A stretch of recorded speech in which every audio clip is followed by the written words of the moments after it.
of slowing growth and the plummet. You've seen commodity prices plummet for many commodity prices just because of basic supply and demand considerations. The dollar makes some difference to that as well. We often talk about, when we talk about exports, trade agreements, has the Fed weighed in, or have you expressed an opinion previously about other countries and their ability to manipulate currencies to our disadvantage of exports? The responsibility for currency policy rests with the Secretary of the Treasury, and we don't weigh in on that. Madam Chairwoman, let me ask you about something in your testimony. You indicate that business investment outside the energy sector was surprisingly weak.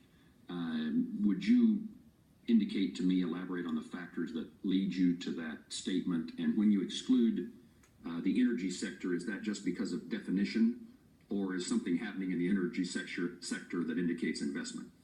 Well, drilling activity has been very important, and it's counted as part of investment activity. So with the huge plunge in oil prices, even though there's been some recovery, we have seen the number of rigs in operation just plummet. And that's part of why aggregate investment spending has been so weak.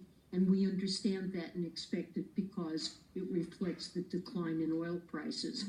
But even when we go outside the energy sector or other sectors that are directly related to energy and supplying inputs to it, investment spending recently, and this is just a report on the data, I don't have a story to offer you on why this has happened. It has been surprisingly weak over the last several months.